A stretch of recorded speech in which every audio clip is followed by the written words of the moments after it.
Olá, gente, bom dia. Então, vamos dando continuidade, tá, à nossa disciplina do Constitucional 3. Espero que todos estejam bem, tá bom? A gente vai falar um pouco hoje sobre a temática da ação popular, tá certo? Bem interessante.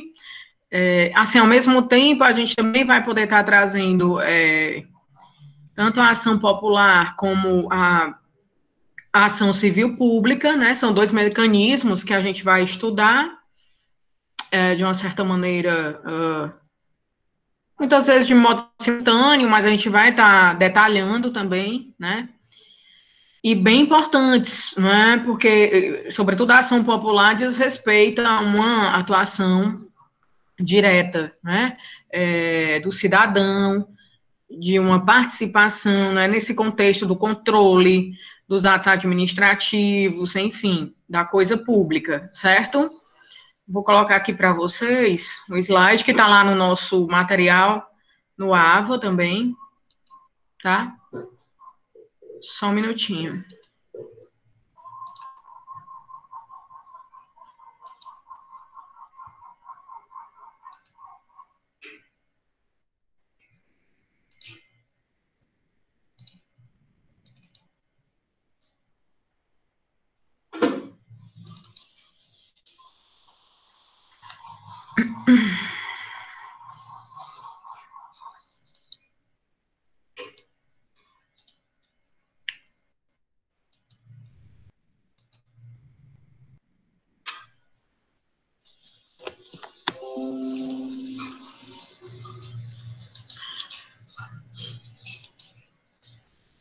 Olá, meninas, vocês conseguem visualizar aí o slide?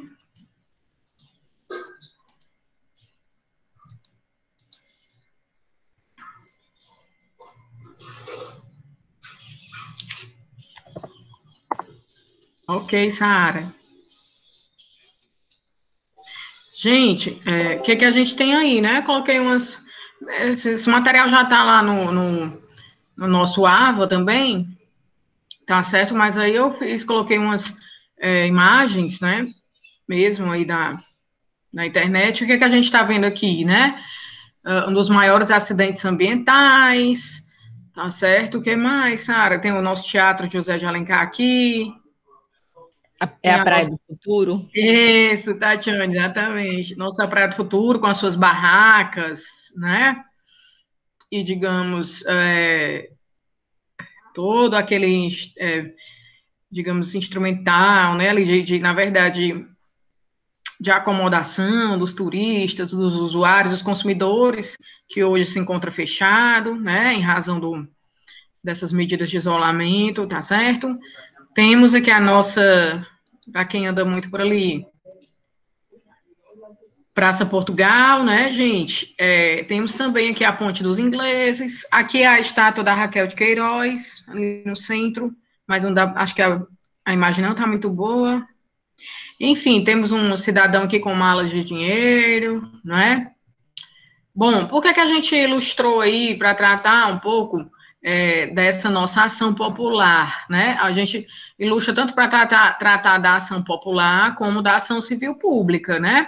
Que são dois grandes instrumentos, mecanismos de atuação num contexto aqui na ação civil pública de alguns legitimados que vão estar previstos aqui no artigo 5º, né, da Lei 7347, mas no contexto da ação popular, que a gente vai tratar especificamente hoje, né, da atuação do cidadão. A gente vai ver, né, que essa ação popular é muito importante nesse contexto, porque vai significar aquela participação direta, né, uma ideia de soberania mesmo do povo, né, do cidadão, que ele vai poder estar participando diretamente para controlar, para fiscalizar, não é, para verificar como está essa defesa da coisa pública, né, da res pública, no caso aí também do patrimônio público, patrimônio histórico, turístico, paisagístico, a ação popular, né, no que diz respeito também à própria moralidade administrativa, tá certo? Então, assim, tratando um pouco aí nesse contexto histórico, pessoal, a ação popular, ela foi prevista inicialmente na Constituição de 34, tá certo? Depois, na de 37, né, que é aquela carta outorgada, não é? Na verdade, não se fez presente. Na de 37, nas demais constituições, ela volta a sua previsão. Então, assim, a gente tem inicialmente a previsão na Carta de 34, certo? E hoje, né? E assim, na verdade, falando um pouco do ponto de vista histórico, também, né? A ação popular, ela está prevista, e na verdade, suas origens, né? Em relação ao direito romano, tá?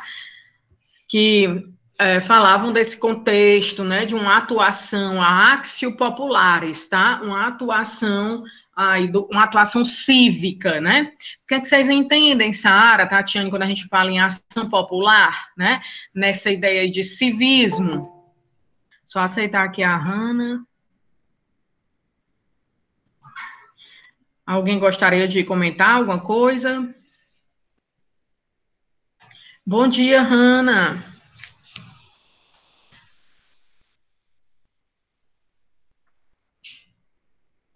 Quando eu falo, né, de civismo, tem uma ideia de cidadania aí por trás, tá? Bom dia, Hanna. A gente está abordando aqui, você deve estar acompanhando aí no slide, a ação popular, tá certo? Que é mais um dos nossos mecanismos de controle, né?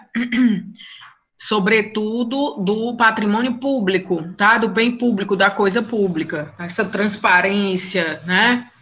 Dessa lisura. Tá tudo escuro. Gente, vocês estão conseguindo visualizar?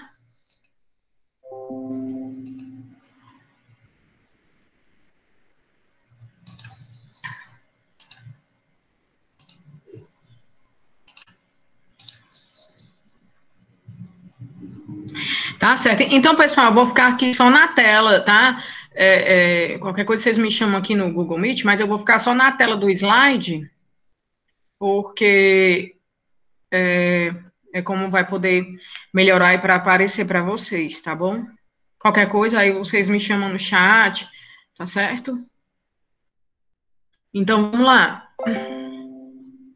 Então, como eu estava falando, né, uma questão de civismo, uma questão aí de atuação do cidadão que vem também, né, tem esse histórico, tem essa origem ligada ao direito romano, né, a Actio Populares, tá certo?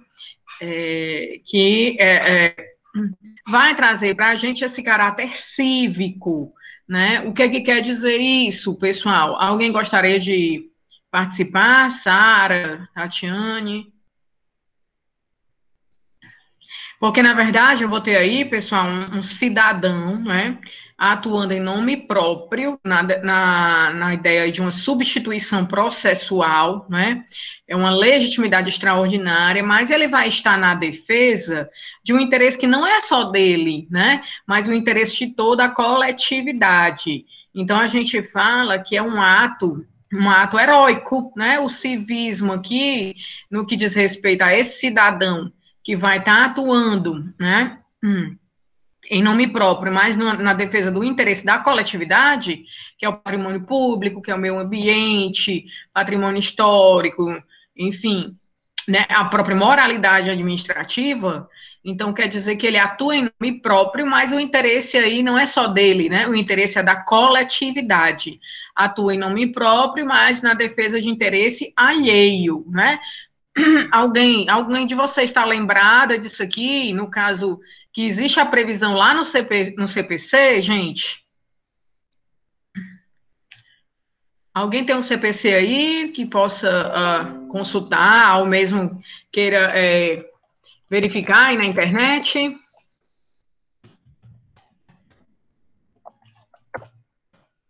Sara Jéssica,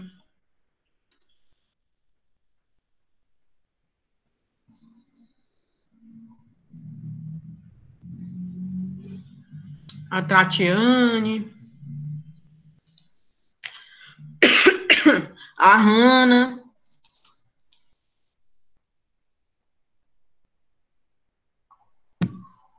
Alguém está de posse do nosso CPC, pessoal? Bom, peguei aqui o artigozinho no nosso código de processo, tá?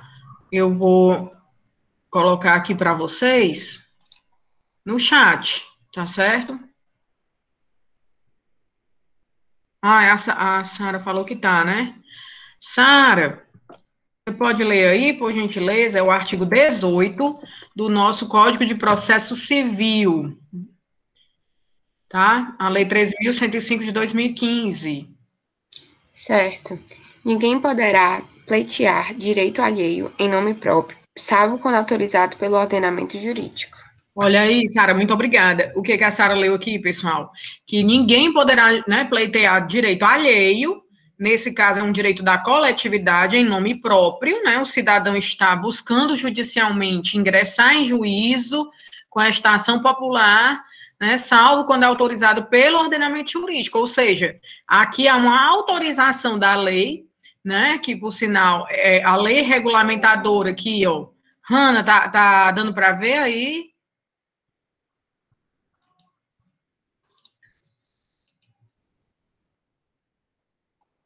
Não sei se ela tá aí, enfim.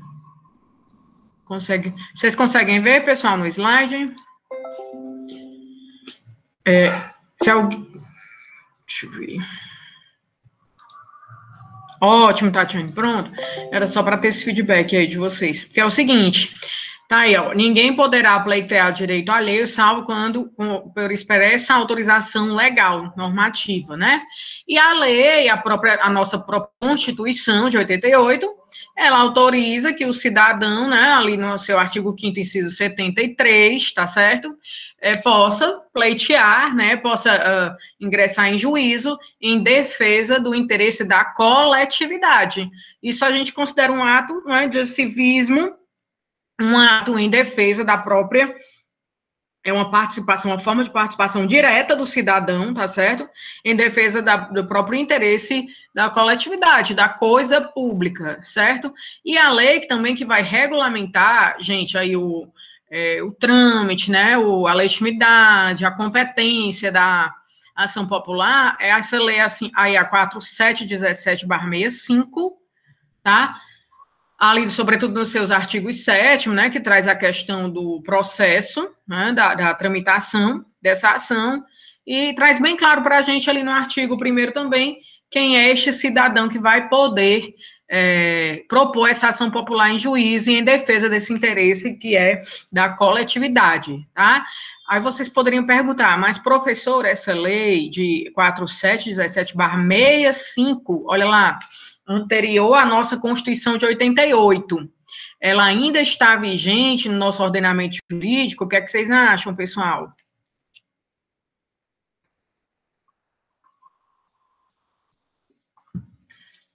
Tatiane, Sara, Hanna. Muito bem, doutora Sara Jéssica, é isso mesmo, né? Ela foi recepcionada, mas por que foi recepcionada? Porque há uma compatibilidade, Sara, Tatiane, Hanna, há uma compatibilidade material, né? O conteúdo da lei, ele não agride, ele não viola a nossa ordem constitucional vigente, atual, tá certo? Então, foi plenamente recepcionado aí, nesse contexto, e aí subsidiariamente se utiliza, gente, do CPC, né, como a gente viu aqui o artigo 18, ele também, do CPC, ele também menciona que se houver autorização legal, né, como a própria Sara leu aqui para a gente, ó, ninguém poderá pleitear direito alheio em nome próprio, salvo quando é autorizado pelo ordenamento jurídico, né, o próprio ordenamento, que é a Constituição, né, no seu artigo 5º, 73, e a Lei 4717/65, autorizam que o cidadão possa atuar em nome próprio, mas na defesa do interesse da coletividade, tá certo? Então, vamos passar aí um pouco a essa análise, né, desses requisitos, tá certo? São requisitos de cunho subjetivo e objetivo, para a propositura da ação popular. Qual seria, inicialmente, gente, Tatiane, Hanna, Sara, esse requisito de cunho Subjetivo. Requisitos, ó, a gente colocou aqui. Alguém gostaria de fazer uma leitura bem breve aí da nossa Constituição? Sara, Tatiane ou a Hanna, né? No seu artigo 5º, inciso 73, que traz aí a previsão, né, da nossa ação popular. Pode ser, Sara?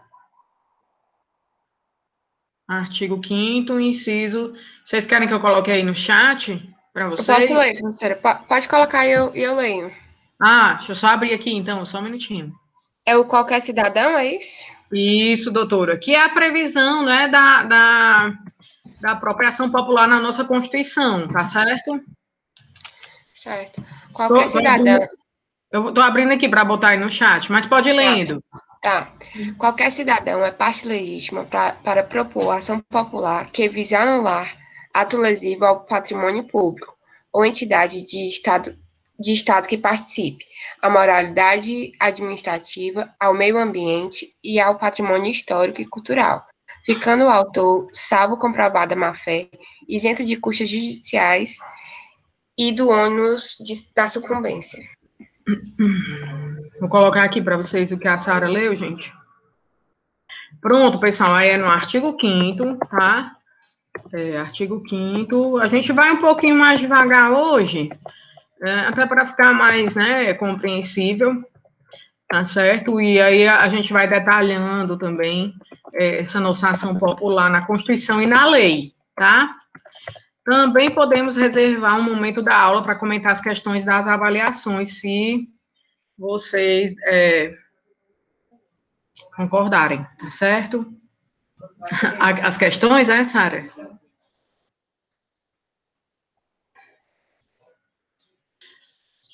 Tá certo, a gente reserva aí um instante para comentar essas questões também, tá bom, gente? É porque realmente, naquela devolutiva, às vezes, do AVA, se o aluno coloca o arquivo em PDF, aí não tem como eu colocar muitas observações lá na correção, tá certo?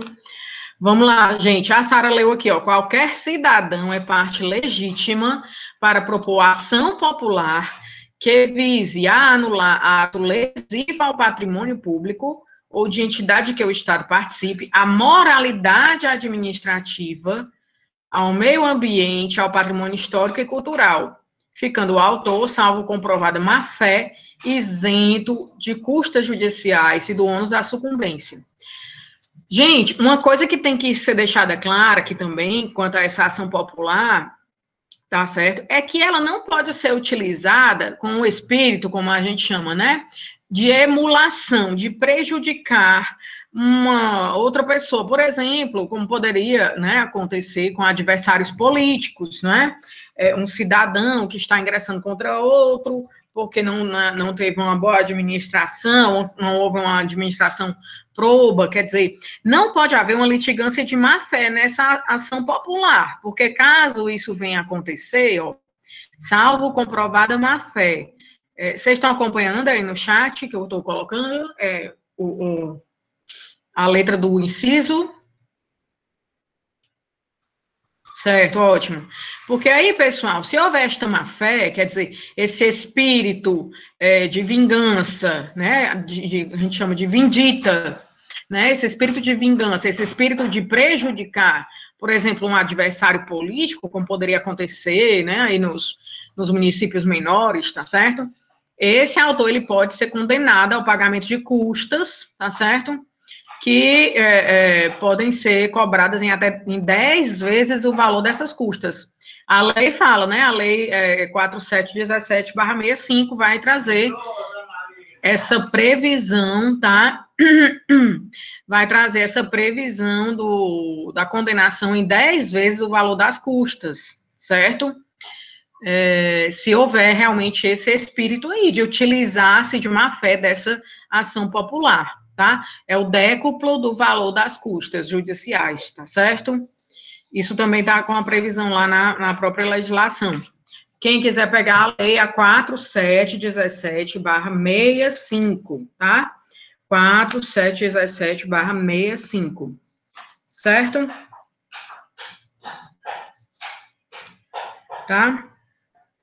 A gente pode fazer essa análise, né, posterior também da própria legislação. Ele diz aqui assim, ó. Só localizar aqui para vocês.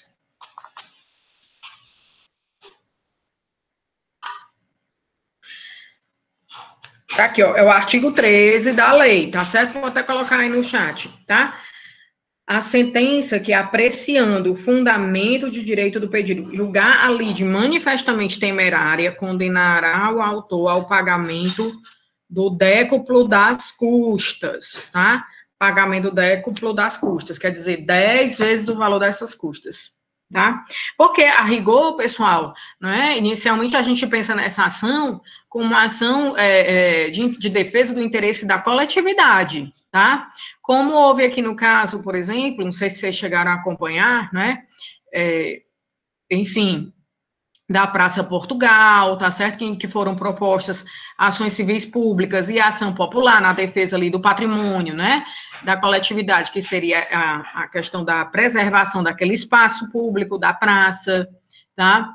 Na própria questão ali do viaduto também, do Cocó, né? Naquele momento de construção, enfim, e de discussão realmente da proteção ambiental, né? Da preservação dessa área. Então, assim, vocês estão acompanhando, gente? Tá dando para entender? Ótimo. A gente tem, o que eu quero que vocês também percebam, né? É que a gente tem dois grandes mecanismos, tá? Que, no caso, são a ação popular e a ação civil pública, tá certo? Para a defesa desse patrimônio da coletividade, né? Desses interesses aí da coletividade. Em geral, são interesses difusos, né? Que vão repercutir sobre a órbita né, de grupos maiores, tá certo? E que são instrumentos, né, que vão poder tutelar esses interesses aí em juízo. Agora, há distinções, né? No caso, a nossa ação popular, que a gente está estudando hoje aqui, é o cidadão, então faz parte aí desse requisito, está nesse requisito subjetivo, né? Quem é que vai poder propor esta ação popular? E aí é um requisito subjetivo que vai necessitar da figura do advogado, não é? Não é porque é o cidadão, ou é porque é um ato, enfim, de caráter, né, de defesa da cidadania, que vai se dar aí que nem o habeas corpus, né, que a gente viu que não precisa da figura do advogado. Não é obrigatória aquela ideia da capacidade postulatória, mas aqui na ação popular não. Vai ou deve existir a representação, né, de um advogado, se não do advogado, né, se a pessoa não tem condições de custear os honorários, né, ela pode buscar aí a assessoria, o auxílio da Defensoria Pública. Tem até uma ação da Defensoria Pública, um exemplo desses, né, de ação popular, que foi proposto aqui por uma cidadã e aí intermediada pela Defensoria Pública, que eu vou depois mostrar a vocês, posso também deixar no AVA, tá? Material aí didático da gente. Mas quem é esse cidadão ou cidadã que vai poder pleitear em nome próprio essa defesa do interesse da coletividade? Quem é, pessoal? Por exemplo, se esse cidadão ou cidadã ele estiver com os direitos políticos suspensos no momento, impedido de exercer sua capacidade eleitoral ativa. Tatiane, Hanna, Sara, impedido de votar, com seus direitos políticos suspensos, inativos. Ele pode propor ação popular? O que é que vocês acham?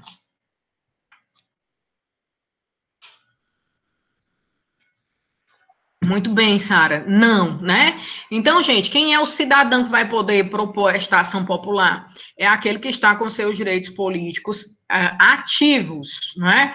Ativos, ou seja, ele tem capacidade eleitoral. Como é que vai ser provada esta capacidade eleitoral desse cidadão em juízo? Quer dizer, para o ingresso da petição inicial. Qual é a prova? Qual seria a prova a ser constituída, a ser levada em conjunto à petição inicial desta ação popular? Também a gente vai encontrar na própria lei, nas 4717/65. Alguém saberia dizer aqui? Vocês podem colocar no chat. O certo? título de eleitor. Isso, Tatiane, perfeito. O título de eleitor, obrigada. Né? O título de eleitor ou documento equiparado àquele título de eleitor. Por exemplo, uma certidão, né, da Justiça Eleitoral de quitação desses direitos, enfim, dessas obrigações eleitorais, né, de que está tudo ok na capacidade de atuação dele enquanto eleitor, né, enquanto cidadão. Aí vocês poderiam perguntar também, pessoal, o seguinte, mas professora, aí a gente já está falando, né, entrando aí nas minúcias, nos detalhes desse requisito subjetivo de quem é esse cidadão. Só para não deixar de fazer a leitura, certo? Rapidinho aqui, o parágrafo 3º do artigo 1º da lei, né, para quem quiser acompanhar, é a 4717/65, né, essa lei aí que regulamenta, até hoje, apesar de ser uma legislação antiga, como a Sara colocou, foi plenamente recepcionada, né? Aí o parágrafo 3º do artigo 1º, ele traz o que é que a Tatiane falou, né, a prova da cidadania para ingresso em juízo será feita com o título eleitoral ou com o documento que a ele corresponda, que no caso, gente, seria uma certidão, né, de quitação ali da Justiça Eleitoral. Tá claro, pessoal? Até aqui? Aí, se eu perguntasse a vocês, e aquele cidadão, né, que ele já pode exercer a sua capacidade, a sua cidadania, e já tem a sua capacidade eleitoral, né, que pode votar a partir dos 16 anos de idade, ele pode propor a ação popular? Gente, se no Código Civil ele não é, ele é relativamente capaz ainda, o que é que vocês acham? Se ele for representado ou assistido? A primeira questão, tá? Ele poderia ingressar com essa ação popular? Eu acho que sim. Sim, com certeza, né? Se ele pode escolher os governantes, né? Exercer essa capacidade eleitoral ativa, ele pode, sim, ingressar. Aí a segunda questão que surge nesse contexto é se seria necessária essa assistência, né? Porque é um menor com 16 anos de idade, se necessitaria que ele estivesse assistido, né? Pela mãe, pelo pai, né? Que fosse para ingressar com essa ação em juízo. O que é que vocês acham? Eu acho que sim, que tinha que ser assistido pelo Código de Processo Civil.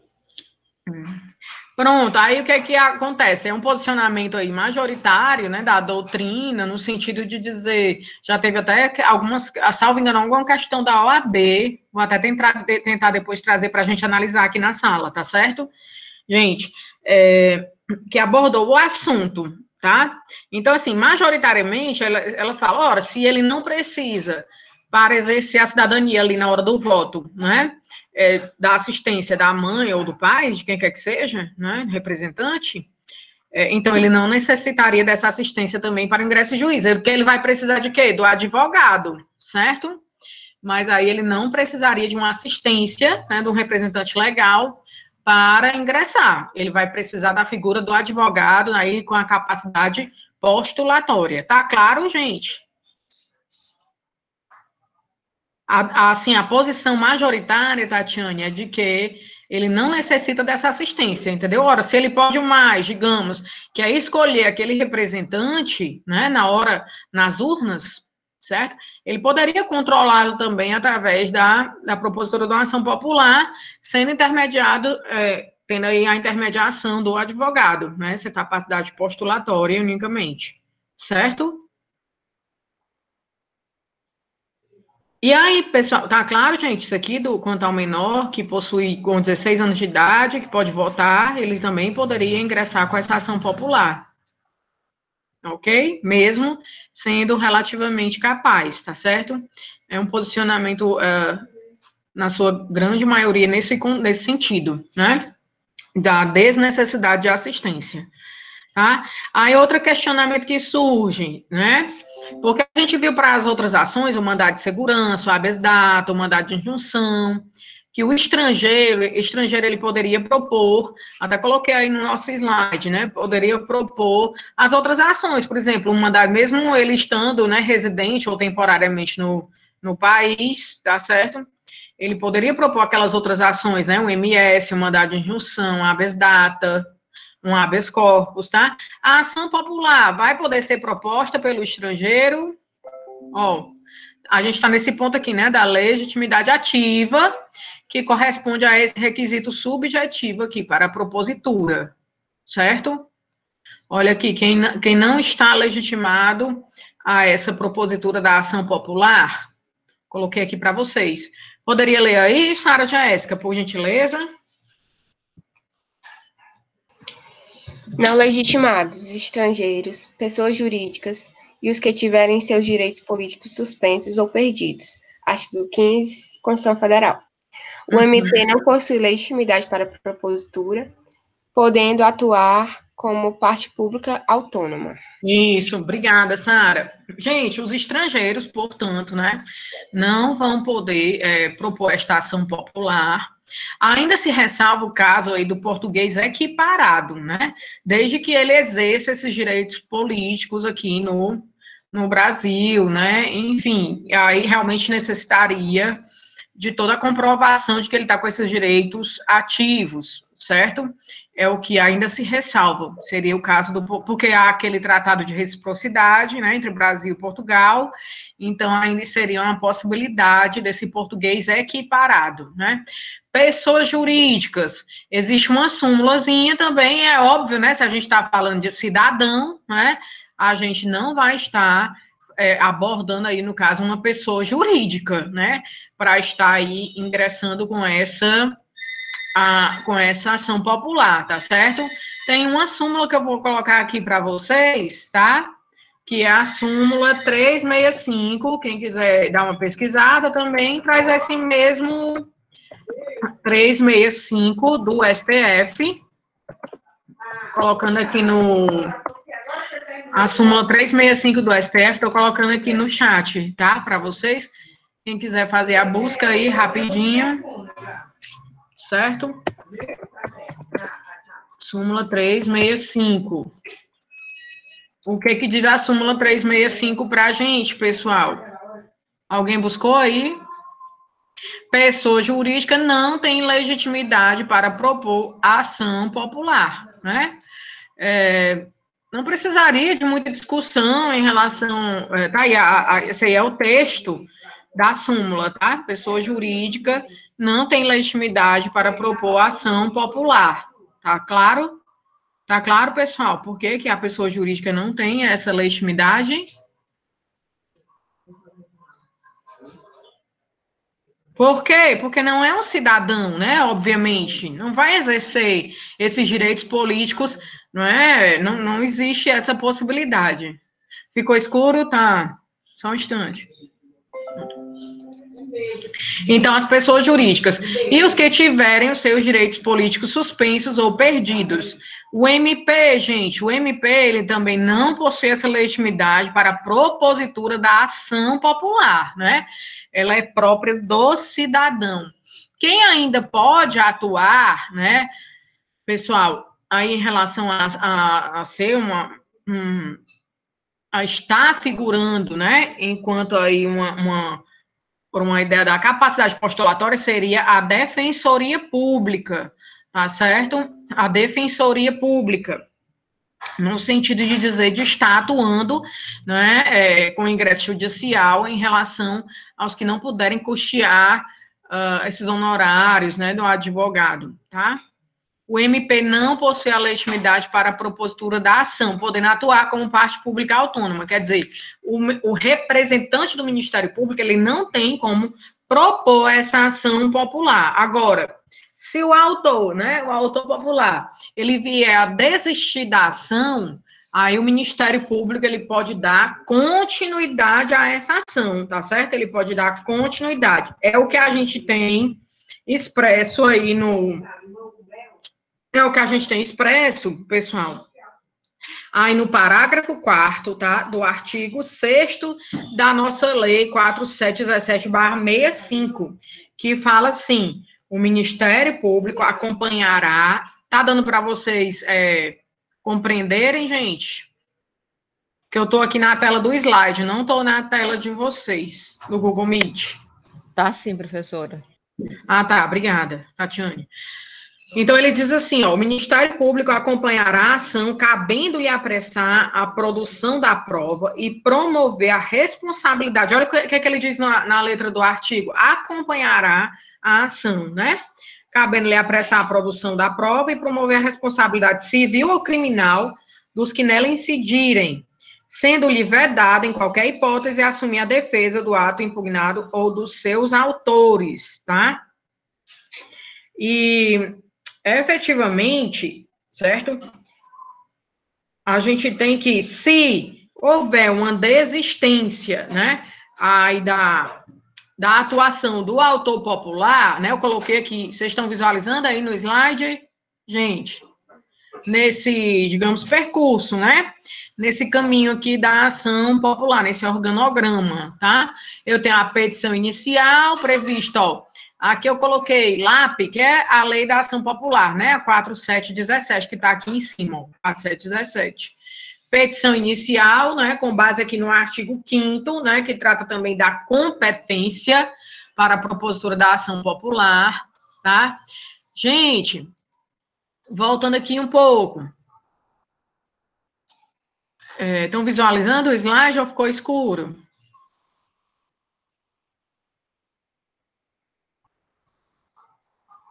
Tudo ok, sabe? Tá. Está pronto? Se eu perguntasse a vocês, onde vai ser proposta essa ação popular, né? O artigo 5º da lei, ele vai trazer, eu estou falando aqui bem, né, digamos, os artigos mais importantes dessa nossa legislação, a 4717, tá certo? Esse artigo 5º, ele vai tratar da competência. E aí, a gente já havia falado, né, anteriormente, que para aquelas ações anteriores que a gente estava estudando, abordando o habeas data, o habeas corpus, o mandado de segurança, o mandado de injunção, o foro, né, o foro, o juízo competente iria ser determinado pela autoridade, né, que praticou aquele ato violador de um direito, seja ele qual for. Aqui na ação popular, não vai haver essa questão de foro por prerrogativa de função. Tá claro, gente? Então, assim, ela vai ser proposta em razão da origem do ato, né? De onde surgiu esse ato que está violando, né? Esse ato que está prejudicando ao patrimônio, que pode ser lesivo ao patrimônio público, que pode ser lesivo ao meio ambiente, tá? Tanto é que essa ação, por que eu coloquei o pode ser, né? Porque a ação popular, ela pode se dar na modalidade preventiva, especificamente antes de o ato acontecer, ou repressiva, né? E quando ela acontece nessa modalidade repressiva, gente, a gente já pode visualizar que esse ato já pode ter acontecido, né, esse ato lesivo ao patrimônio público, e pode ter causado algum prejuízo ao patrimônio público, ou seja, com questão de indenização. Então, quando a ação popular ela é repressiva, o que é que se objetiva? Desconstituir, né, e aí a natureza da decisão em ação popular, tá? Seria desconstituir esse ato que fora praticado, né, com lesividade, com ilegalidade, com imoralidade, tá certo? Eu não falei no início, mas vou falar aqui agora, tá, gente? A grande novidade, né, a ampliação aqui, e a Sara leu para a gente aqui no nosso chat, né? Coloquei aqui, não foi, Sara? O artigo tá aqui.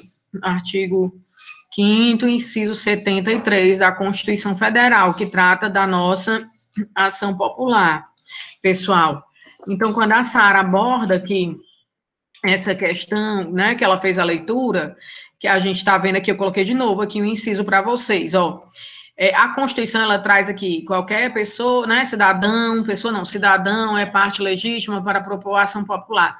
Cidadão, a gente já sabe quem é, né? Aquele que está com seus direitos políticos ativos, ou menor com 16 anos, enfim. O estrangeiro não pode, né? Essas questões que a gente já vem vendo. Aí a Constituição, ela coloca assim, ó, de que o Estado participe, aí o ato lesivo também, pessoal, a moralidade administrativa, né?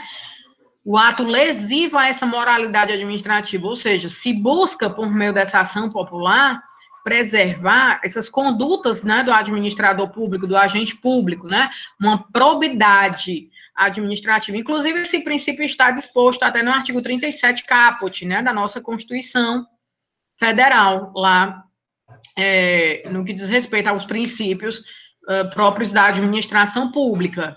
Tá claro qual é a grande novidade em relação a essa questão aqui da ação popular na Constituição de 88, pessoal?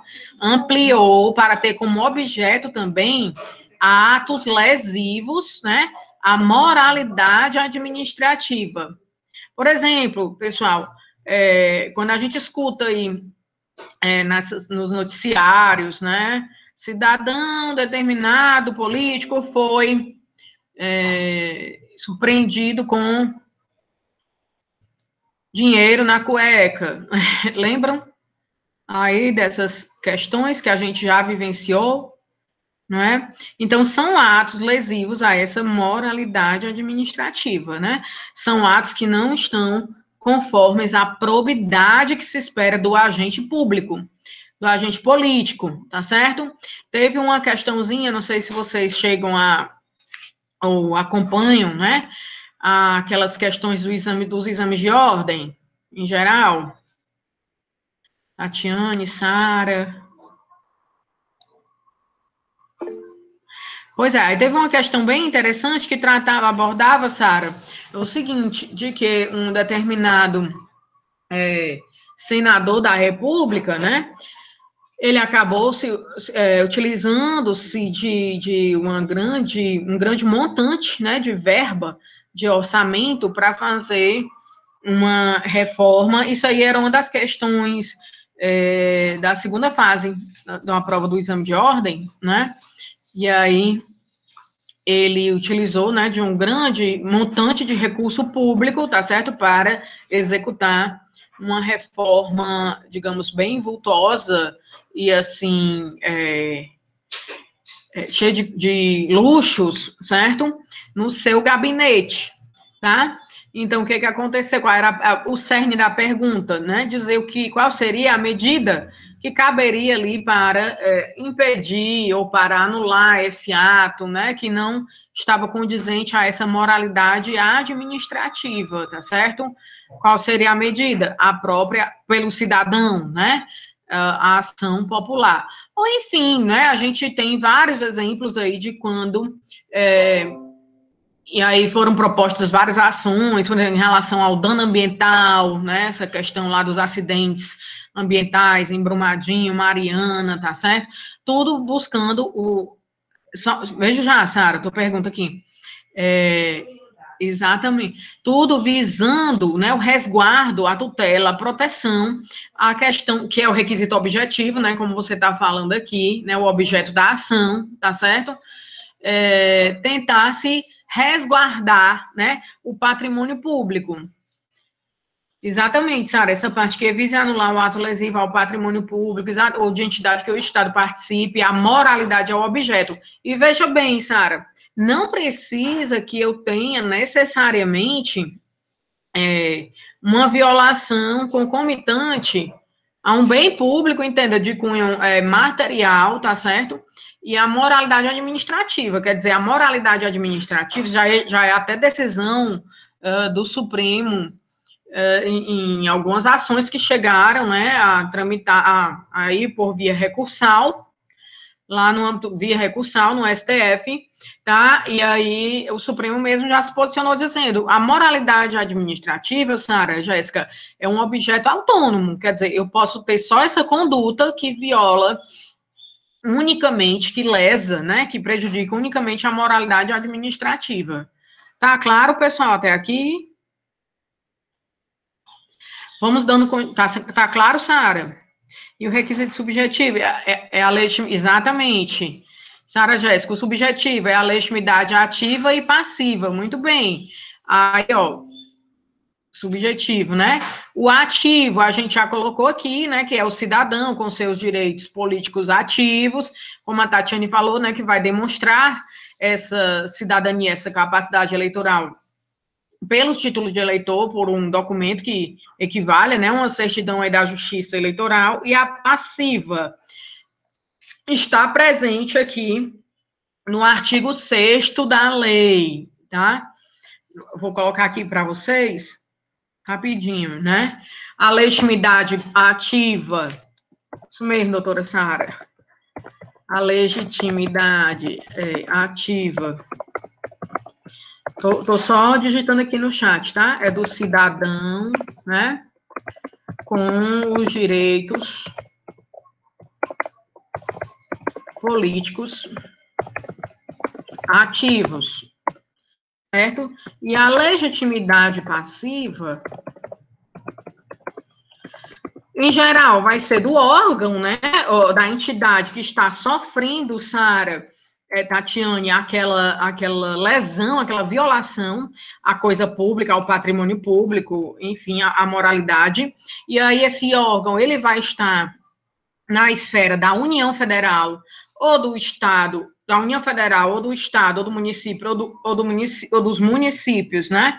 Ou do Distrito Federal, tá certo? E como eu estava comentando há pouco tempo com vocês, o artigo 5º, meninas, ele vai trazer da competência, diferentemente das outras ações que a gente vinha estudando, tá? Tem algumas questões bem peculiares, né? Quanto à ação popular, quanto à ação civil pública, para as outras ações que a gente já vinha estudando. Essa legitimidade passiva, ela vai incluir, Sara, as entidades, né, em relação às quais entidades prejudicadas, vou colocar aqui, né, prejudicadas em relação ao bem público, né, em relação à coisa pública, tá certo? Aos que participaram diretamente e se beneficiaram diretamente desse ato lesivo ao patrimônio público, tá certo? Agora, o beneficiário, ele tem que ser um beneficiário direto. Não adianta ele ter tido uma participação naquela situação e não ter tido um benefício, né? Ter sido uma situação indireta, tá certo? Como já foi julgado aí que, por exemplo, o Tribunal de Contas, né, em determinado processo, ele fez uma análise, então ele não participou diretamente, não houve um benefício, né, de um possível ato aí violador da coisa pública, certo? O artigo 6º, Sara, vou até colocar aqui também no chat, o artigo 6º, ele trata aí dessa legitimidade da lei, né, 4717/65, tá? Ele trata dessa legitimidade passiva, né, para a propositura da ação popular. A ação será proposta contra as pessoas públicas ou privadas e as entidades referidas no artigo 1º, contra as autoridades, ou seja, a propositura da ação vai ser em relação a todos os que participaram ou se beneficiaram diretamente desse ato lesivo ao patrimônio público, certo? Sejam pessoas físicas, sejam pessoas jurídicas. Tá claro isso aí, Sara? Contra as autoridades, funcionários ou administradores que houverem autorizado, aprovado, ratificado ou praticado o ato impugnado, e que por omissão, né, tiverem dado oportunidade à lesão e contra os beneficiários diretos do mesmo. Quer dizer, até a omissão, ela pode ser também questionada aqui em sede de ação popular e da ação civil pública também, como a gente vai ver mais adiante. Gente, só para não deixar de mencionar, tá certo, pessoal? O rito que essas ações vão seguir, vejam bem, até as ações anteriores, né, mandado de injunção, o habeas corpus, né, que não tem, né, muita formalidade, o habeas data, tá certo? O mandado de segurança, a gente viu que são ritos abreviados, né, o procedimento é sumário, tá certo? Aqui, para a ação popular e a ação civil pública e a ação civil pública, o rito a ser seguido é ordinário, tá certo? O rito a ser, estou só colocando aqui, tá? É o ordinário. O que é que quer dizer isso, gente? Ou seja, pessoal, rito comum, né? Um rito do CPC, que vai dar margem pessoal, a produção de prova, né, a realização de prova pericial, a oitiva de testemunha, se for o caso, né, apesar de que a jurisprudência já fala que possa haver um julgamento antecipado, né? A própria lei da ação popular traz essa previsão, né? Que poderia haver um julgamento antecipado da lide, mas existe aí a possibilidade de a gente ter alegações finais e das partes se manifestarem pela produção de provas, quer dizer, pela colheita de provas, né? A realização de prova que seria a instrução probatória. Vocês entenderam aqui a questão do rito ordinário, rito comum do CPC, entre aspas, né? Basicamente, o que vai ser seguido aí em primeiro plano? É o rito da legislação específica, né? Subsidiariamente, a gente tem a aplicação do CPC. Então, prevalece o rito da lei, né? Que é um rito ordinário. Prevalece. Vocês entendem quando eu falo rito, procedimento, né? O trâmite dessa ação. O rito comum, né? Previsto nas leis, né, previsto na legislação própria. Tá claro, gente, quando eu digo prevalece o rito comum previsto na legislação própria e aplica-se subsidiariamente o CPC.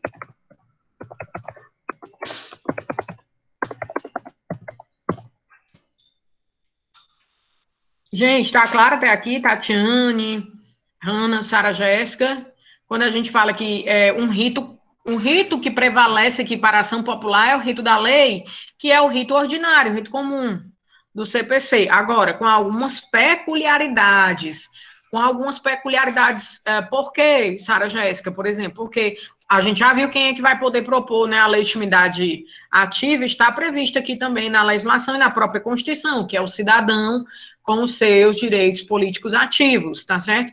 A gente já viu e está falando aqui, né, que existem detalhes que são próprios dessa propositura da ação popular, como a lei vai trazer aqui para a gente, no seu artigo 7º, tá? O artigo 7º é que trata desse procedimento. Vou colocar aqui para vocês, certo? Petição inicial, a gente fez esse organogramazinho aqui para tentar, né, ficar mais claro para vocês. A petição inicial, quando ele fala aqui da propositura, né, sobre a questão da competência. Gente, tá claro aqui sobre a competência, artigo 5º da lei. Olha o que é que ele diz. Conforme a origem do ato impugnado, é competente para conhecer da ação, processá-la e julgá-la, o juiz que, de acordo com a organização judiciária de cada estado, o for para as causas que interessem à União, ao Distrito Federal, ao Estado ou ao município. É como eu falei antes para vocês. Aqui não há aquele foro por prerrogativa de função, tá certo? A competência ela vai se dar em razão da origem do ato. Se eu perguntasse a vocês, eventualmente, um ato do presidente da República, e se quiser, né, contestar esse ato do presidente da República, isso também já foi questão de exame da ordem, tá certo? Se quiser contestar, né, por meio de uma ação popular, quer dizer, combater, se considera um ato lesivo, esse ato aí do presidente da República, necessariamente essa ação ela vai para o STF, sim ou não? Em ação, se for uma ação popular, vocês podem inferir disso aí, com o que a gente acabou de falar.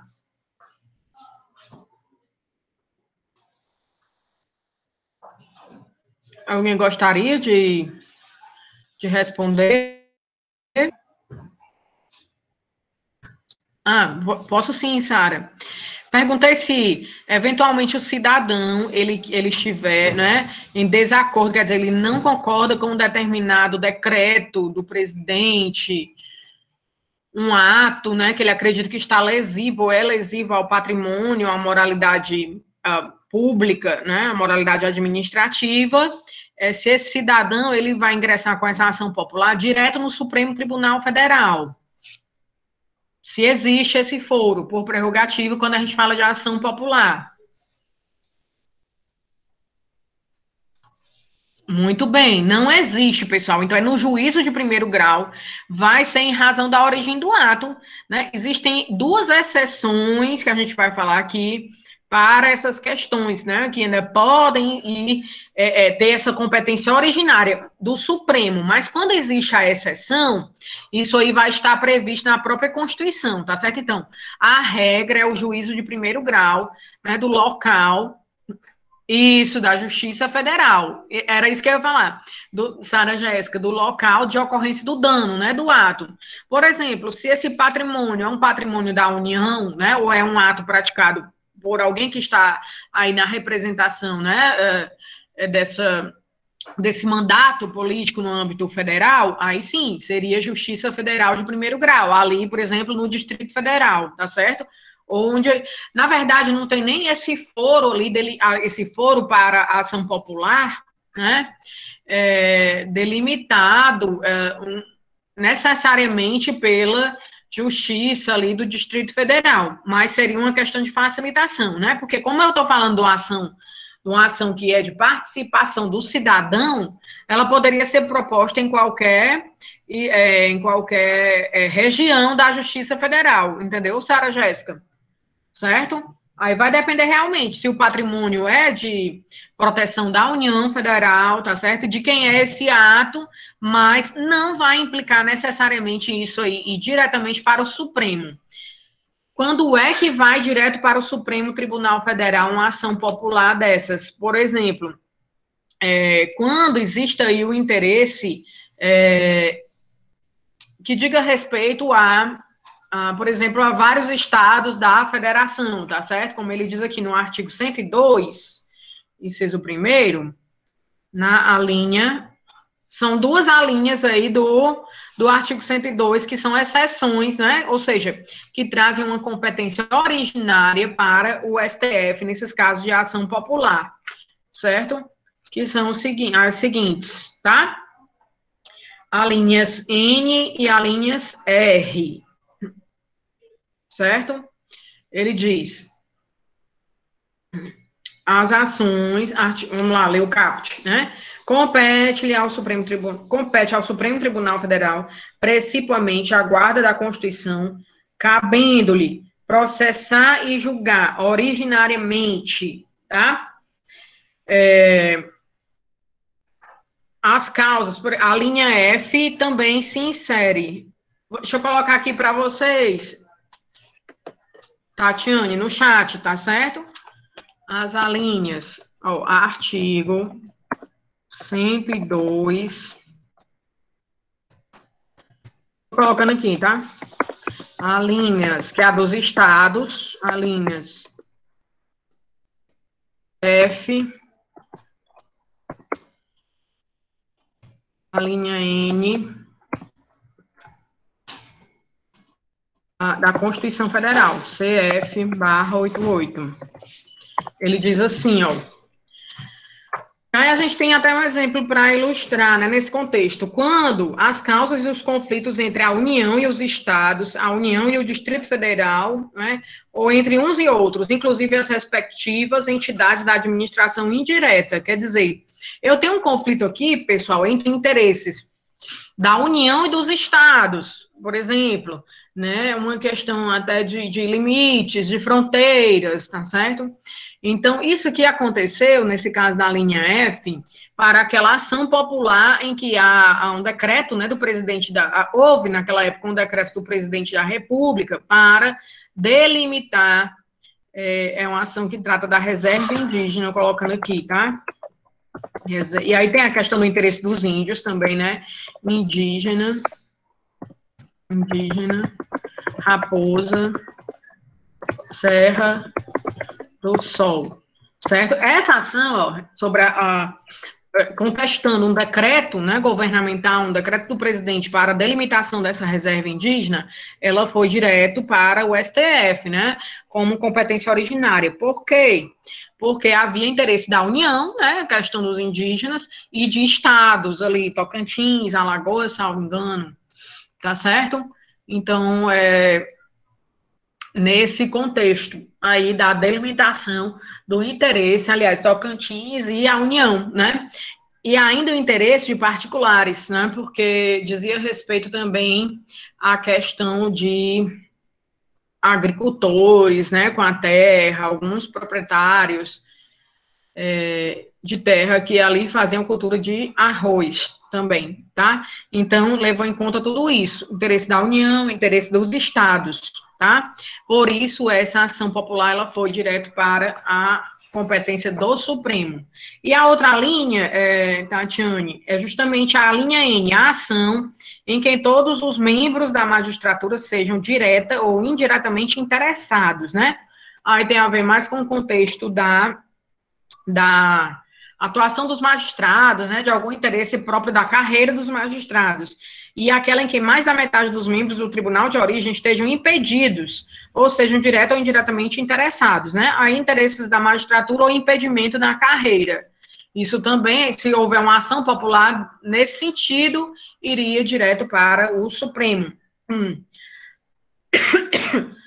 A linha R fala as ações contra o Conselho Nacional de Justiça e contra o Conselho Nacional do MP, que também seria competência do Supremo, tá certo? Basicamente, essas alíneas aí são uma situação de exceção para esse caso da ação popular de competência originária do Supremo. Tá claro, Tatiane? Sara Jéssica? Aqui, pessoal, eu coloquei, né, além dessa questão da petição inicial, com essa competência, tá, a citação, no artigo 6º, né, para contestar, aí vem uma questãozinha que é peculiar, tá certo? Ok, Tatiane, vem uma questão que é peculiar a essa lei da ação popular, que vai prevalecer, que é esse prazo aqui de contestar. Esse prazo para contestar, que ele vai se dar em 20 dias, tá? Esse prazo vai ser de 20 dias, diferentemente lá do CPC, que fala em 15 dias, né, os prazos. Aqui na lei da ação popular, esse prazo vai ser de 20 dias, tá certo? É prazo comum para todos os implicados aí no polo passivo dessa ação popular. O Ministério Público ele vai ser intimado, né, para atuar como fiscal da lei, custos legis, né?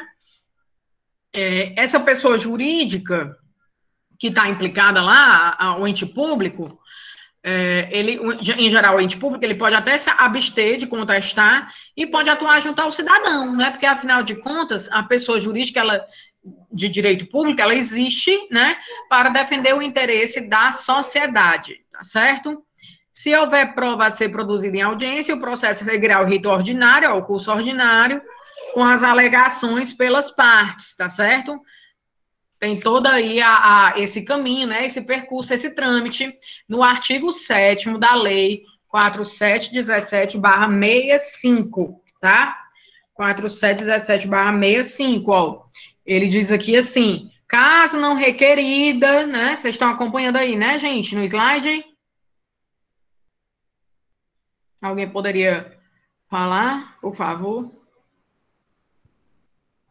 Caso não requerida até o despacho saneador, a produção, né, aquela história do despacho saneador, a produção, se não for requerida a produção de prova testemunhal ou pericial, o juiz ordenará à vista as partes por 10 dias, que é para as alegações finais aqui, tá?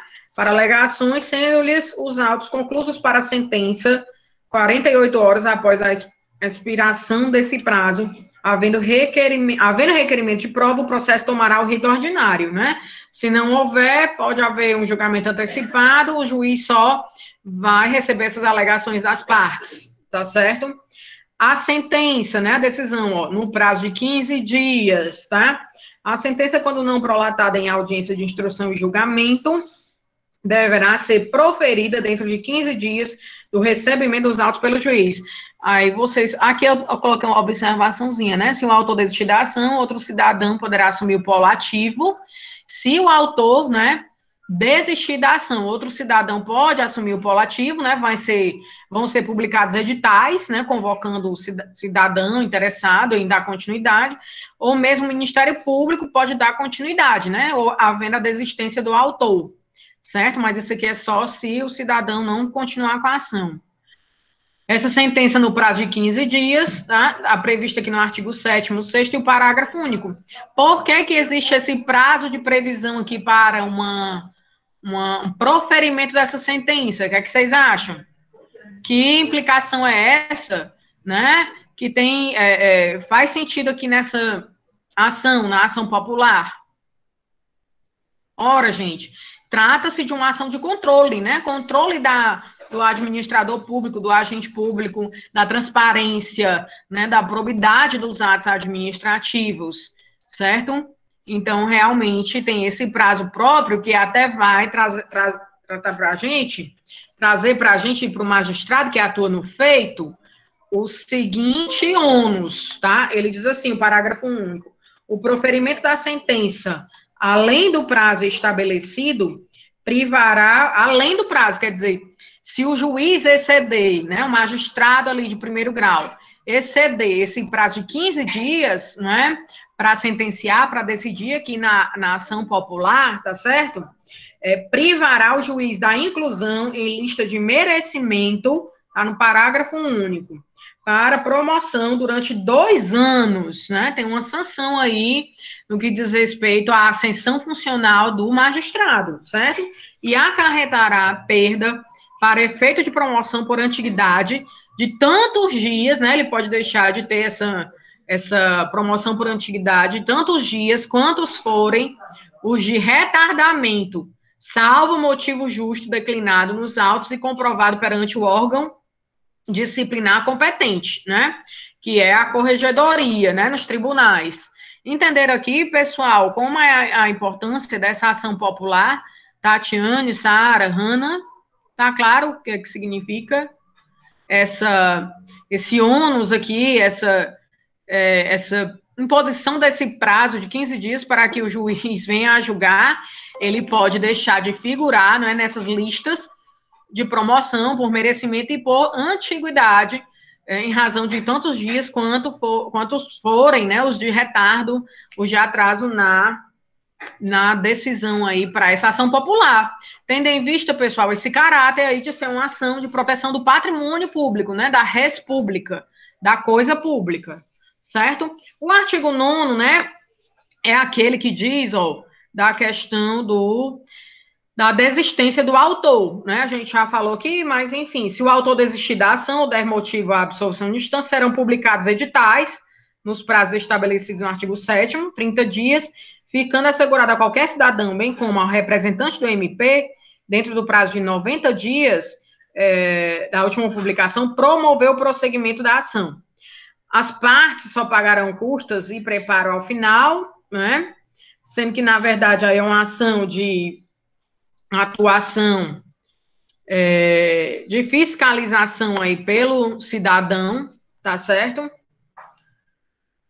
Enfim, e aí vai ser averiguado se existe essa atuação aí com algum intuito, né, de prejudicar outro cidadão, ou seja, com o intuito de vingança, tá? A sentença o artigo 11, né, traz aqui essa decisão, essa natureza, a natureza da decisão em ação popular seria condenatória, né, inicialmente, e condenatória em desconstituir esse ato lesivo ao patrimônio, se esse ato já tiver sido praticado, né, se ela for aquela modalidade de ação popular repressiva. A sentença aqui, julgando procedente a ação popular decretar a invalidade do artigo 11, a invalidade do ato, condenará ao pagamento de perdas e danos os responsáveis pela sua prática e os beneficiários dele, ressalvada a ação regressiva contra os funcionários causadores de dano quando incorrerem em culpa. Quer dizer, pessoal, que a sentença, além de ser condenatória a se desconstituir esse ato aí lesivo ao patrimônio, ela pode ser condenatória em perdas e danos também, tá certo? Essa condenação em perdas e danos, né, quer dizer, essa responsabilização indenizatória, material, vai ser revertida, né, para aquela entidade ou para o dano, enfim, o patrimônio que tenha sido violado, né, vai se tentar reverter. A gente vai estudar mais isso aí quando tratarmos do Fundo de Defesa dos Direitos Difusos, que existe também previsão na lei da ação civil pública, né? A 7347/85, tá certo? A gente pode fazer ainda essa abordagem, tá ok? A gente ainda pode estar tratando, né? Ficou claro, gente, essa questão aqui do prazo para contestar, né? Está no artigo 7º aí da legislação, a gente colocou, ó, inciso 4º, tá? Da lei da ação popular, tá? Esse prazo é de 20 dias, né? Sendo um prazo comum para todos os implicados, né? Os requeridos aqui na ação, certo? O prazo prescricional, né? Prescreve esse direito de propor ação popular. 5 anos aí da realização desse ato, também está previsto aí na legislação, tá certo? Deixa eu trazer aqui para vocês, ó. Artigo 21, a ação prevista nesta lei prescreve em 5 anos. Não é necessariamente do conhecimento do ato, mas da ocorrência desse ato, tá certo, pessoal? 5 anos. E existe a isenção de custas, né, por se tratar, lá do artigo 5º, inciso 77, né, se tratar de um ato aí que busca o controle, né, a fiscalização desses atos e da coisa pública num contexto geral. Dá claro até aqui, meninas?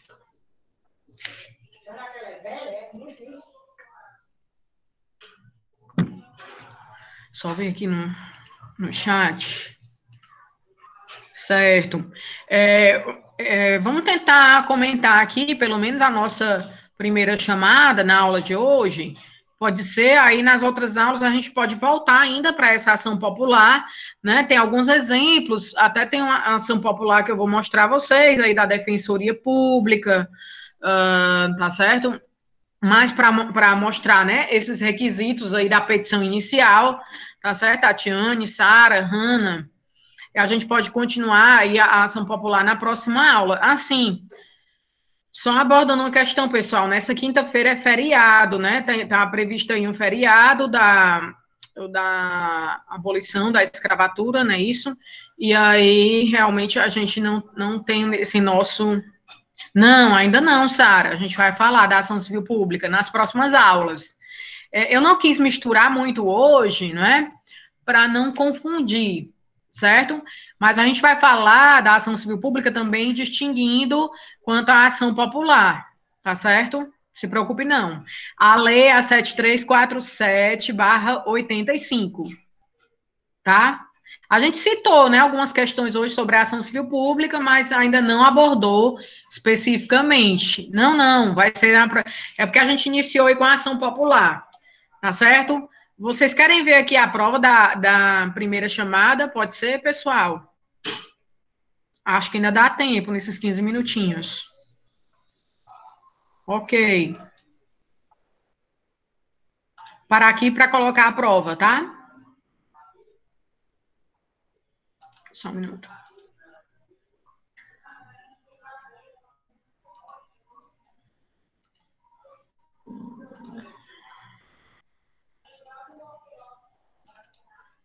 Avaliação.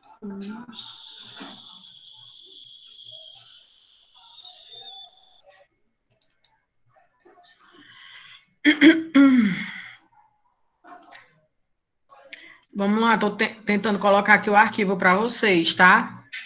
Gabarito. Peraí.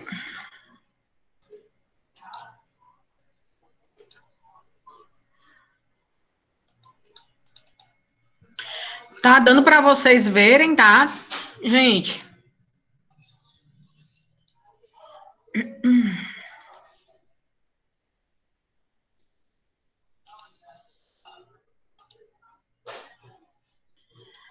Tá dando para verificar aí o arquivo da prova da primeira chamada. Sara, Tatiane, Hanna.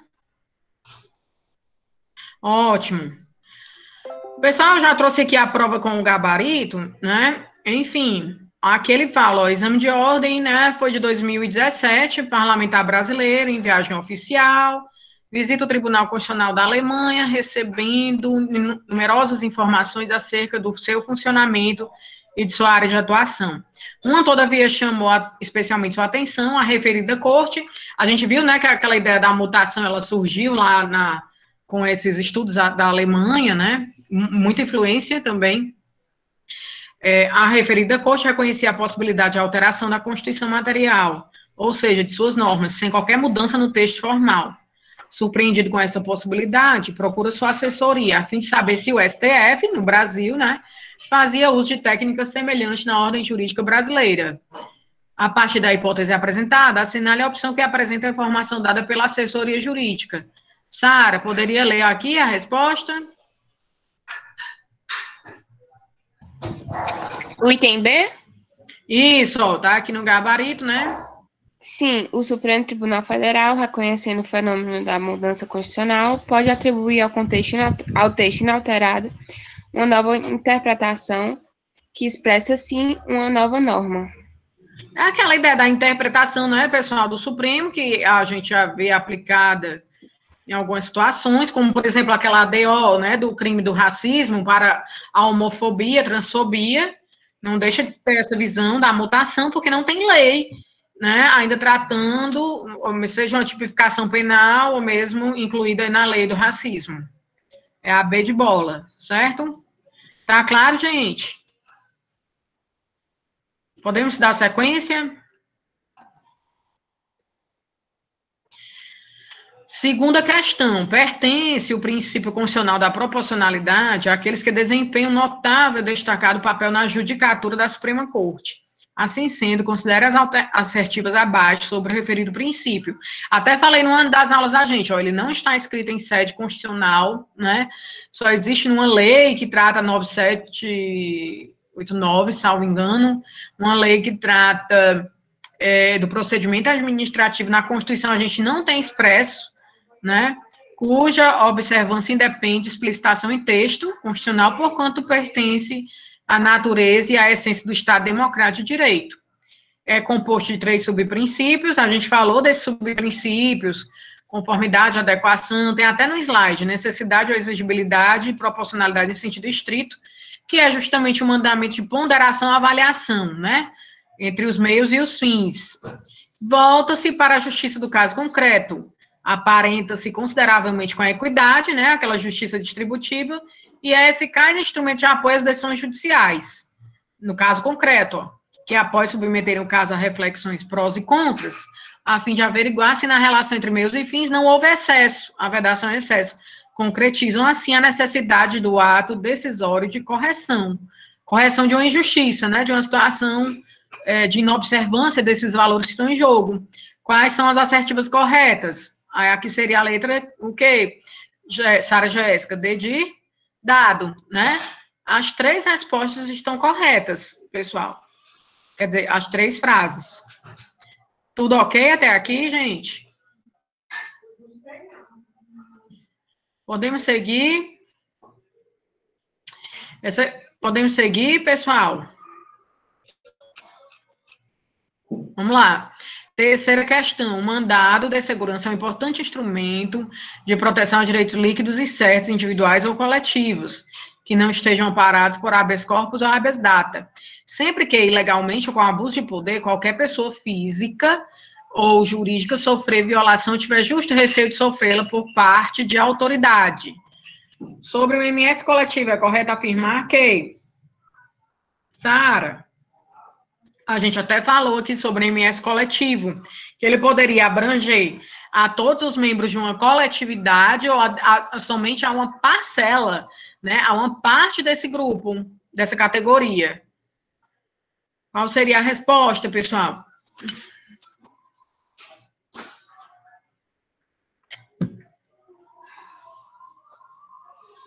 Aqui, ó, o item D, né? Ele pode ser impetrado em defesa dos direitos líquidos e certos que pertencem a apenas parte dos membros de uma categoria ou associação substituídos pelo impetrante. Tem até 2 súmulas que tratam, né, a respeito do MS coletivo, a 628 e a 629, tá certo? Podemos dar sequência? Sobre a ação constitucional do MS, responde-se a assertiva abaixo, é verdadeira ou falsa? Aqui seria mais a letra da própria Constituição, né? Conceder-se-á mandado de segurança para proteger um amparado por habeas corpus ou habeas data, quando o responsável pela ilegalidade ou abuso de poder for a autoridade pública ou agente pessoa jurídica ou pessoa física. Não existe esse ou pessoa física, não existe atribuições do poder público, né? Mas um agente de uma pessoa jurídica, né, somente, não existe atribuições do poder público, tá certo? Então, por conta desse, né, desse trechinho aqui, ó, desses termos, essa assertiva é falsa. Tá claro, gente? É o agente da pessoa jurídica, é alguém que representa aquela pessoa jurídica e exerce atribuições do poder público. Podemos dar sequência? Sara Jéssica, Tatiane. Ok, Hanna. Ótimo. Vamos lá, pessoal. Leia o texto seguinte, extraído da obra do professor e ministro Luiz Roberto Barroso, né?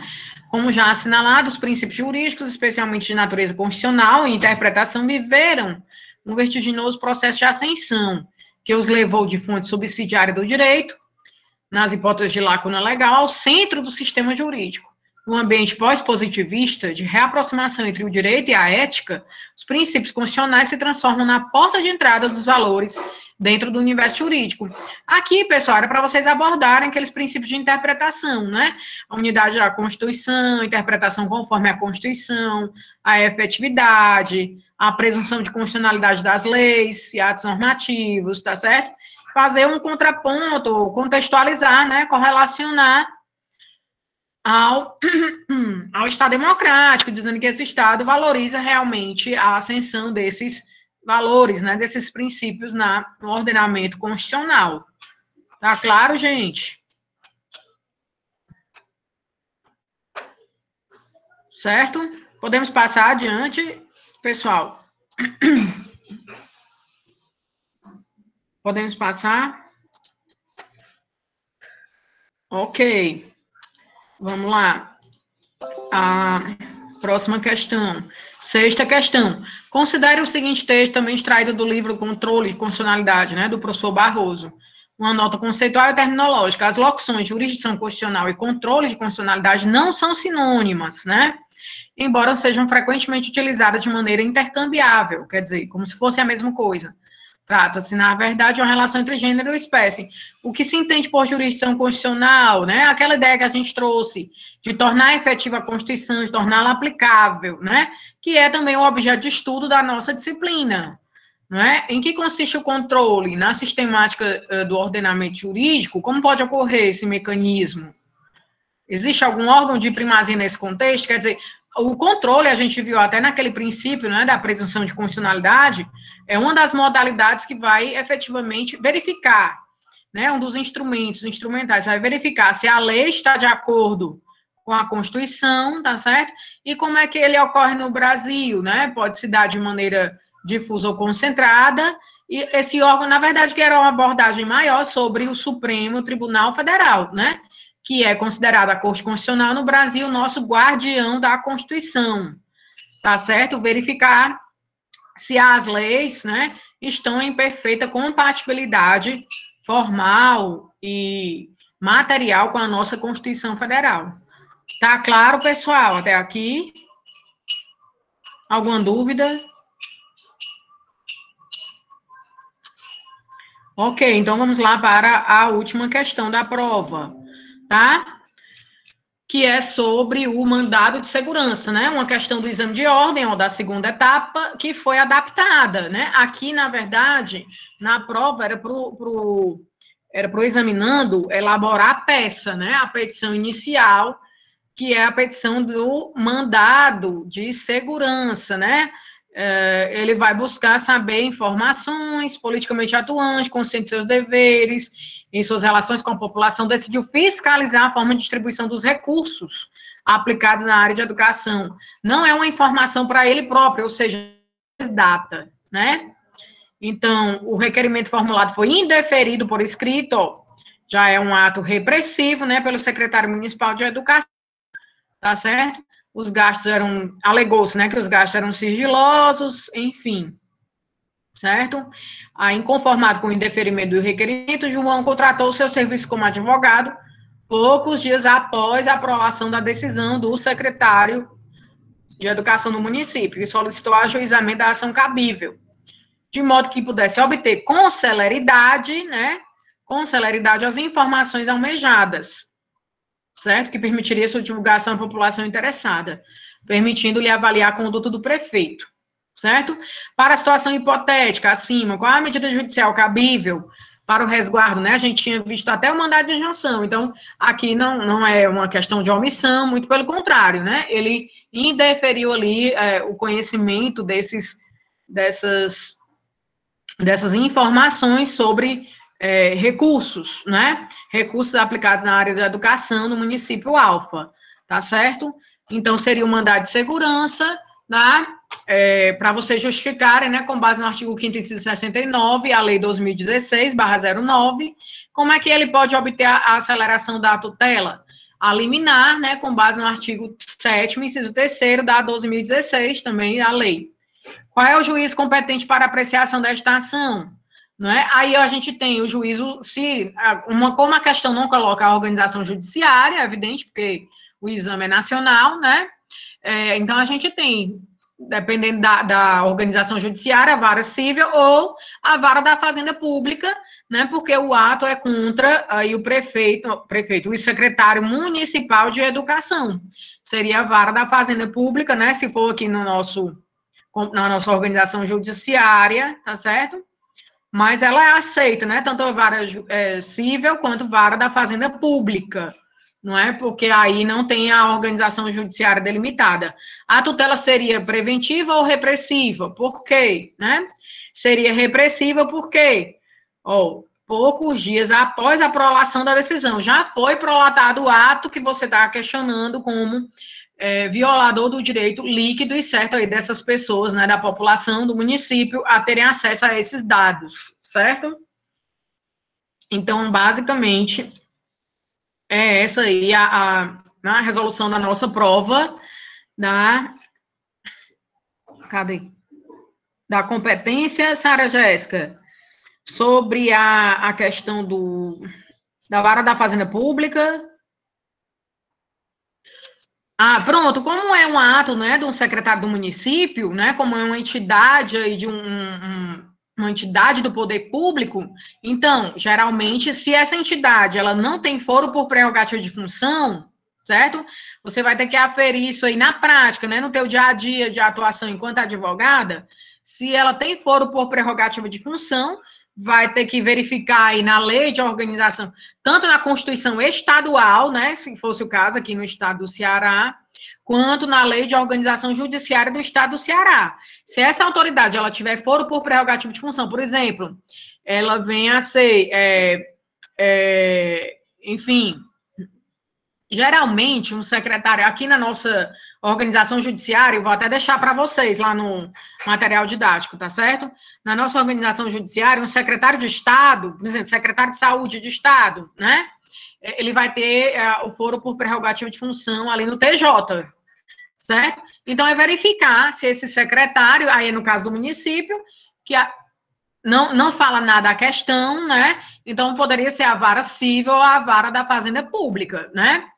Se ele tiver prerrogativa de função, né, for por prerrogativa de função, geralmente vai ser no Tribunal de Justiça. Então, tem que verificar antes a lei de organização judiciária e a própria Constituição do Estado, certo?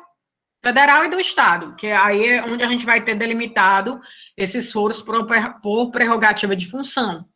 Entendeu, Sara? Para delimitar o juízo competente para julgar o mandado de segurança, primeiro, é saber se essa matéria é de cunho federal, algum bem federal, é algum direito no âmbito federal. Se for, né, ou vai ser o juiz de primeiro grau no âmbito federal, ou mesmo ali, se a autoridade tiver foro por prerrogativa de função, seria no TRF, né, num primeiro momento, certo? Se for no âmbito estadual ou municipal, a mesma coisa. Buscar na Constituição do Estado e na organização judiciária do Estado, se há esse foro por prerrogativa de função. Se houver, geralmente é Tribunal de Justiça. Se não houver, você vai para a vara da Fazenda Pública, né? Juiz de primeiro grau. Entendeu, Sara? Tá claro? Ok, pessoal? Gente, pois aí eu agradeço a atenção de vocês na aula de hoje, tá certo, meninas? Espero que fique tudo bem com todo, esteja, né? E permaneça tudo bem com vocês, tá certo? Nesse momento, né? Em que a gente realmente deve guardar este isolamento, né? Permanecer em isolamento, tá certo? Mais rígido, né? E dizer que nessa quinta-feira tem um feriado, então a gente vai se encontrar na próxima terça-feira, que é dia 30, né? No finalzinho já no mês de março, tá certo? E dar continuidade, gente, às nossas ações, né? Comentar um pouco mais da ação popular, né? Trazer exemplos aqui para vocês e falar da ação civil pública também, ok? Não vou nem mais fazer a chamada, porque também já foi muita voz aqui hoje, tá certo? Eu agradeço a atenção de vocês e desejo uma ótima semana de estudos, tá? Se cuidem, ok? Obrigada. Tchau, tchau, gente. Até a próxima, pessoal. Até terça. Tchau, tchau.